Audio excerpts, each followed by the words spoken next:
cudurrada nafta aadamaha ku dhaca iyo suluukiisa kuwa ugu khatarsan waxaa ka mid ah cudurka la yidhaahdo wahsiga in adigoo xoog iyo awoodii leh aad waxba qabsan karin aad waxba xaqiijin karin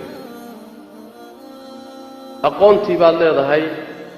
laakiin aqoontaadu midho iyo wax soo saar ma leh xooggii iyo muruqii baad leedahay laakiin wax soo saar ma leh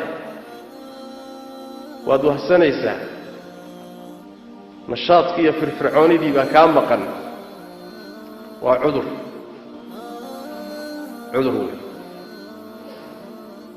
cudurkaas dadka oo dhan buu haystaa ninba inuu dhan yahay ninba inbuu u joogaa laakiin dadka waa wada haystaa dadka qaarkood waxaad arkaysaa dhinac uu u jeedsado iyo hawl uu qaabilo oo uu wax ka keeno ma jirto quraan xifdi buu bilaabayaa markuu wax yar qabto waa ka istaagayaa kadib ma hawshii oo dhan baa istaajinaya cilmi dalabkiisuu bilaabayaa dhowr majlis markuu fadhiisto waa dhaqaaqaya adduunyo iyo shaqiya xamaal buu gelayaa adkaysi male waa soo cararaya waxbarashuu gelayaa meel ma gaadhsiinahaye waa ka tegahayaa kasalka noocaas iyo wahsigaasi akhiiran ruuxa wuxuu gaadhsiiyaa wax la yidhaahdo inuu nolosha ku fashilmo tan adduunka keliya ma ahe ta aakhara xataa inuu ku fashilmo oo wixii siduu uga wahsanayo oo dib ugu riixayo waad qaban doontaa iyo isgaadhgaadhaysaa shaqadii kadibna naftu waxay ku qancinaysaa iyo shaytaanku maba qaban kartid iska daa farkintaada isaga jir cudurkaas waxaa sababa oo keena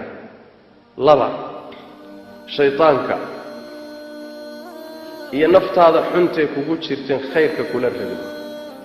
khaasatan markuu ku saabsan yahay wahsigaagu ilaahay taacadiisa iyo wixii aakhara aad wax ku heli lahay wixii ilaahay jeclaa markaad ka wahsanayso shaki ma laha waxaa ka dambeeya shaytaan oo kugu sallidmay oo ku haysta iyo naftaada xunta oo la shaqaynaysa laakiin ilaahay fadligii tabaaraka wa tacaala alla tabaaraka wa tacaala cudur ama mid macnawi ha noqdo ama mid maadi ha noqdo cudur ma soo dejinin illa daawu u soo dejiyay sida nabigeenna ka sugan salawaatu rabbi wasalaamu calayh daawadaasi cudurrada loogu talagalay qaarna bini aadamka ilaahay waa u furo waa tusaa qaarna waxaa laga yaabaa inaysan muddo helin oo inan iktishaafin laakiin cudur aan daawo lahayn ilaahay ma soo dejinin tabaaraka wa tacaala wahsigu marka wuxuu leeyahay daawo leeyahay daawooyinkiisa waxaa ka mid ah asbaabta wahsiga kaa saari karta kaana dhigi karta cunsur mujtamaciisa wax soo saar leh naftiisa anfaca mujtamaciisa anfaca wax beero oo midho soo saara adduunkiisa iyo aakhiradiisaba wax qabad ah inaad noqoto waxaa kaa dhigi karaya inaad asbaabta qaadato asbaabtaana ka waxaa ka ah oy ka bilaabataa horta noloshan waa inaad leedahay hadaf iyo qaayo aad doonayso inaad xaqiijiso waa inaad taargad leedahay maxaad rabtaa inaad noloshan xaqiijiso taargad iyo hadaf iyo qaayana waxaa ugu weyn tii laynoo abuuray oo ah inaan ilaahay caabudno rabbigeen raalli gelino tabaaraka wa tacaala marka inaad nolosha qaayo leedahay ood hadaf leedahay oo meeshaad u socoto aad garanayso waxaad doonaysa inaad xaqiijiso waa inay kuu caddahay marka kadibna saad ku xaqiijin lahayd waa inaad maraaxil iyo u dejisato jidkaad u mari lahayd haddaadan hadafba lahayn dariiqa bilowgiisaad faashil tahay dariiqa bilowgiisaad faashil noloshaaduna waa nolol wahsi iyo meermeer iyo hurdo iyo dib u dhacaw qodobka labaad markay kuu caddaato waxaad u socotay meeshaad u socotay waa inaad la timaaddo go'aan dhab ah oo qalbigaaga ka soo go'ay oo aad rabto inaad ku xaqiijiso alcaziima asaadiqa go'aan adag oo qalbigaaga ka yimid waa inuu jiro hadduusan qalbigaaguba mutaraddid yahay ousan go'aan lahayn oo daciif yahay ma samaysaa iska daa qanaaco kulliyana aadan ku haysanin ayadana waxay ka mid tahay waxyaalaha keena meeshaad u tillaabsataba inaad soo fashilanto sidaas daraaddeed waa in aad go'aan qalbigaaga rasmiya gaadho inaad shaygaa xaqiijiso bini aadamkana nebigu wuxuu ku sheegay sal alla alay wasalam sifaadkiisa waxaa ugu run badan uguna qabsan wax lagu sifeeyo waa hammaam waana xaarif hammaamku waxa weeye wuu doonitaan badan yahay intaa qalbigeennu ma istaagayo sakan ma istaagayo waxbuu doonayaa waxbaa soo gelaya waxbaa ka baxaya yacni humuum baa soo gelaysa khawaatir baa soo gelaysa go'aan buu qaadanaya waa isbeddelayaa waa in marka wax weeye aad la timaaddo go'aan adag la timaado go'aankaasi waa meesha wax ka go'aan hadduuba qalbigaagu daciif yahay iyo go'aankaagu nolosha waxba ka xaqiijin mayso iyadana waad wareersanta qodobka xigaaya saddexaad waxa weeye waa in markaad go'aan gaadho dadaal rasmiya aad la timaado oo dadaalkii uu u baahnaa waxaad u socotay iyo hadafkaad rabtay inaad xaqiijiso dadaalkiisii waa in lagaa helo inta tabartaada inaadan ishakranin inta awooddaada waa inaad bixiso haddaad se ishakrato ood camalkii iyo shaqadii loo baahnaaba qaban weydo oo aad barkinta dheeraysato waxba ma xaqiijin kartid sidaas daraaddeed baa allah tabaaraka wa tacaala labadaa arrimoodba hal aayad buu ku sheego oo wuxuu yidhi waman araada alaakhira wasacaa laha sacyaha wahuwa mu'min faulaa'ika kaana sacyuhum mashkuura ruuxii aakhara doonaya doonid aakhara horta waa inay kugu jirto kadibna ma doonid keliyaa kugu filan maya wasacaa laha sacyaha camalkii iyo shaqadeediina waa inuu la yimaado dadaalkeedii la yimow yaa doonitaanka qalbiga iyo go'aankiisa kadib shaqadii gal adkaysi u yeelo ilaahay sunnadiisa weeye tabaaraka wa tacaala qodobka xigaaye wax weeye dadaalkaa markaad la timaado keligii kuguma filee rabbigaa kaalmayso awooddeennu waa iska xadidan tahay kownkanna ilaahay baa gacanta ku haya wuxuu bixiyey unbaa baxa wuxuu diidayna waa diiday isagu hadduusan kuu kaalmayninna waxba ma xaqiijin karti kay dadka jannada wuxuu nebigu ku tilmaamay sal alla alay wasalam kelimada ah laa xawla walaa quwata ila billah awoodi ma jirto xeeladina ma jirto ilaa ta alla mooye tabaaraka wa tacaala adiga awooddaadiiyo xeeladaaduna waxba ku tari mayso in ilaahay kuu kaalmeeyo mooye juhdigaaga iyo dadaalkaaga haddaadan kaalmo rabbi kaashanin oo rabbi kuu kaalmaynin midho ma dhalayo saas daraaddeed baa rabbi qur-aanka wuxuu inugu baray hal aayad ah baa waxaa laynugu baray ujeeddadaan u nool lahay iyo ujeeddadaa jidkaan u mari lahay iyo wasiiladaan ku xaqiijin lahay ujeeddadaan u nool lahay maxay tahay iyaaka nacbudu waay allow keligaa baan ku caabudaynaa waa ujeeddadii laynoo abuuray wasiilada iyo jidkaan u maraynana muxuu yahan ku xaqiijinayna wa iyaaka nastaciin adaan kaalmo ku weydiisanaynaa w ya maba xaqiijin karna haddaadan noo kaalmayn asbaabtaa waxaa ka mid ah in haddii intaad dadaasho aad ku fashilanto waxaad rabtay waad gaadhi weyd derbi baa kaa hor yimid ha isdhiibin ha niyo jabin gadaal ha u guranin isku day haddana jidka ka wareeg dhanka kale ka soo gal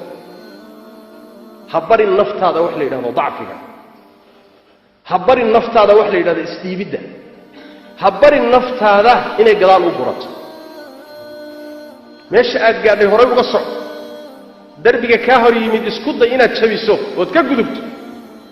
haddaad jidkeeda heli kartana soo wareeg laakiin dib ha u guranin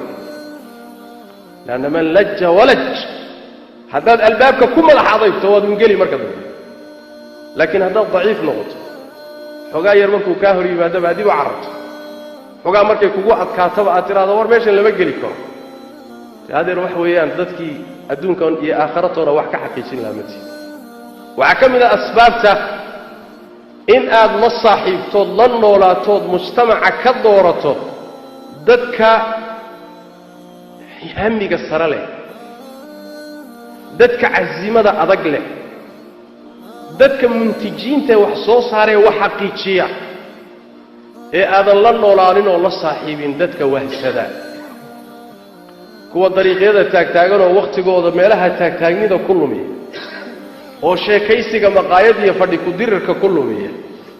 oo mar uu jiifo iyo mar uu qaad cunahayo iyo mar uu sarqaansan yahay ay tahay dee kuwa haddaad la saaxiibto nolosha waxba kama qaban kartid adeer iyagoo kale unbaad noqon man jaalasa jaalas darisku wuxuu ku siiyaa wuxuu yahay saaxiibkuna wuxuu ku siiyaa wuxuu isagu watuu ku siiyaa sidaas daraaddeed dadka liita ee hooseeya alla saaxiibi xataa haddaad daciif tahay dadka wanaagsanee sare markaad la saaxiibto kor baad u kacaysaa ayagaad gaadhaysaa waxoodii bay wax kaa siinayaan waad ku dayanaysaa waa ka nabigeennu leeyahay salawaatu rabbi wasalaamu calayh ruuxu cidda uu la socdee saaxiibka la yahay ayuu diintiisa iyo dhaqankiisa leeyahay ee ka fiirsada ciddaad la saaxiibaysaa marka ka fiirso yaad la socotaa dadka nolosha ka dhacay oo daatay haddaad la socoto dadka yacni jaraa'imta galhaya ee mufsidiinta haddaad la socoto sidoodoo kale unbaad natiijada ku dambayn doonta sidoodoo kale unbaad ku dambayn sidaas daraaddeed dadka hamigoodu sarreeya wax xaqiijinaya cazimada leh ee kasalka iyo wahsigu aan lahayn ama uu ku yidhi waa la saaxiib wax badan baa iska kaa bedeli asbaabta waxaa ka mid ah inaad ilaahay barido tabaaraka wa tacaala inaad ilaahay magan gasho laba arrimood baad ka magan gasho wahsiga waxa keena oo shaytaan iyo naftaada ah aad badiso inaad ilaahay ka magan gasho وإما ينزغنك من الشيطان نزغ فاستعذ بالله إلهي ما قال كعر نبي قالنا صلوات ربي والسلام عليه دعادي سوحا كم دهيت إنه ليه شري مركو ربي أسمابي سكبر يكذب أعوذ بك من شر نفسي ومن شر شيطاني وشرك الله وحان ما قال كاقعهي شيطان كشرتيس إيا النفط إذا الشرك هذا نفط الشرك هذا لما قال كاقعهي هي الشيطان كدبين كيس أما الشرك كيس ما قالوا إلهي كعام دعادي سوحا كم إذا النبي قالنا صلوات ربي والسلام عليه راد كلا وضع كبر شيء دلالك أي كجود دلالة أيان إن وناك كاربا أيا وحا كبر لنا يوهسجا كبر لنا مرنا أيجي بإله لجمع جنجليا مرنا أثر كي كبر شيء وهسجا بإله لجمع جنجليا مركز النبي قالنا صلى الله عليه وسلم دعادي سوحا كم إذا اللهم إني أعوذ بك من العجز والكسل إله وحان ما كان كاغاهي عاجسد يا وهسي عجزكم حوي لو هذا كلمه ويكلد بدلين عجزك waxa la yiraahdaa inaad kari weydaba khayrkii iyo wanaagii awoodba uma hayso tabar uma hayso ta ajzi baa la dhahaa kasalkana maxaa la yiraahdaa waad kari kartaa awoodeedii waad leedahay laakiin ma qabanayso xoog badana waa qoonta ku jirta oo aqliga ku jira oo kartida ku jira laakiin maca dalika weel foorara ma toosin karo xaw ma qaban kartid kaasna waxa la yiraahdaa wahsi baa la waa kasal labadaba nabiga ilaahay waa ka magan gali jiray salawaatu rabbi wasallam marka ilaahay inaad magan gasho waxa ugu dambeeya haddaad rabto inaad wahsiga ka baxdo habeenka qayb ka mid ah toos oo ilaahay dhikrigiisa iyo taacada ku qaado waxa nabigeena ka sugan sallallahu alayhi wasallam inuu yiri midkiin habeenkii markuu seexdo shaytaanku saddex guntimood buu qadaadka kaga guntayaa saddexda guntimood mid walba waxa ku shaabadaysan oo ku garaacan habeen dheer baa jire iska seexdo war habeenkii waa wali waagiina ma dhawaa hurud seexo buu ku dhufanaya wuxuu nabigu sallallahu alayhi wasallam ruuxii maduu soo kaco intuu naftiisa la dagaalamo canaanto soo kaco oo ilaahay xuso ilaan marka hurdada laga soo kacaba adkaar baa jirta ilaahay lagu xuso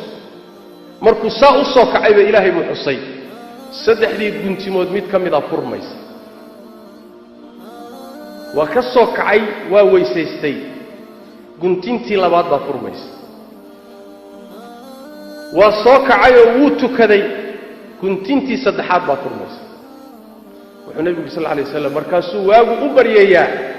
asagoo firfircooni iyo nashaad leh wax qabasho doonaya naftiisuna aad u faraxsanta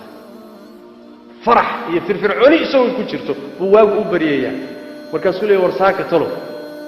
talo waxaad ku dhaqaajisay ma waxba ka hor iman karay yani hamliga ku jira xooga ku jira waa faraxsan nabigu wuxuu sallallahu alayhi wasallam hadduu sidaa yeeli waayo oo waagu u bariyo siduu u hurday sida baktigii sariirta u saarnaa nabigu wuxuu sallallahu alayhi wasallam markaa waagu wuxuu u bariyayaa asagoo oo naftiisuna liito oo murugsan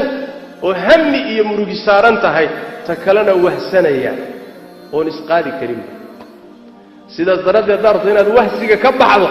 oo wax qabatood wax xaqiijiso habeenka qayb kamida ilaahay dhikrigiisa iyo taacada ku qaado daawooyinka ugu fiican